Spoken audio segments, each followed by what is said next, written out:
Salut, on va voir les deux choses les plus dures à dire quand on est adulte selon moi. Je ne sais pas et excuse-moi. Alors je me doute que certains vont me dire que c'est pas difficile pour eux, tant mieux. Mais de ce que je vois dans les relations, qu'elles soient familiales, professionnelles, parents-enfants, professeurs-élèves ou même affectives, ça manque cruellement. Je pense honnêtement que plus de la moitié des conflits seraient évités. Le truc, c'est ça demande de l'humilité. Une fois adulte, il y a un peu ce culte d'avoir raison. Bah ouais, ça donne une sensation de pouvoir sur l'autre, c'est sympa. Alors que dire je sais pas, c'est admettre ne pas avoir une info ou être ignorant. Et vu le système en place, que ce soit au niveau éducatif ou vis-à-vis de nos exemples politiques, bah autant vous dire que c'est pas bien vu.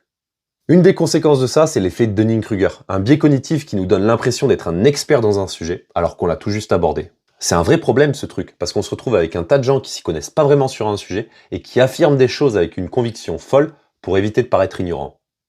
Au moment du Covid, il y en avait une épidémie des gens comme ça. Alors qu'en vrai, dire je sais pas, c'est se donner la possibilité d'apprendre. Bah oui, si on pense qu'on sait tout sur un sujet, c'est plus facile de se dire qu'on n'a plus besoin d'apprendre.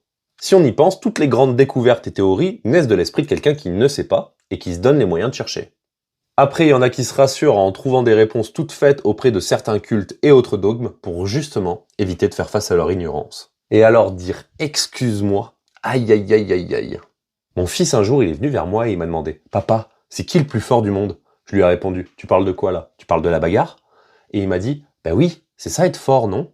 Et je lui ai rétorqué « Pas pour moi. Pour moi, choisir la violence, c'est soit le dernier recours, soit une preuve de faiblesse. Pour moi, ceux qui sont vraiment forts, c'est ceux qui arrivent à s'excuser auprès de personnes qu'ils n'aiment pas du tout. » Quelques jours plus tard, il se chamaille avec sa sœur et il se rend compte que c'est lui qui est en tort. Et là, je le vois galérer à se chercher des excuses et autres. Et après, il s'avance et il lui dit pardon, mais à ce moment-là, je le vois vraiment impacté par tout ça. Et donc, j'ai décidé de lui dire, tu vois à quel point c'est dur de dire pardon à quelqu'un que tu aimes et qui t'aime aussi. Alors imagine t'excuser auprès de quelqu'un que tu n'aimes pas et qui ne t'aime pas non plus. Je pense que savoir s'excuser auprès de tout type de personnes, c'est faire preuve d'une grande humilité. Savoir reconnaître ses torts et ses erreurs, c'est précieux. Excuse-moi, je suis désolé, j'avais tort. Ou, je me suis emporté. Sans rajouter de mais derrière en cherchant des excuses. Pas facile, hein? Pourtant, ça désamorce plein de situations et c'est là qu'on voit les gens qui sont vraiment responsables. Se trouver des excuses ou fuir, c'est facile. Assumer, faut une belle paire de ce que vous avez sur vous, mais au moins, c'est faire preuve de maturité. Personne n'est parfait, on fait tous des erreurs et il nous reste tous des choses à apprendre et c'est pas grave, au contraire, ça veut dire qu'il nous reste plein de choses pour enrichir notre savoir et plein de choses à découvrir. Un dicton que j'aime bien dit « Celui qui demande est un idiot pendant 5 minutes, mais celui qui ne demande pas reste idiot pour toujours ».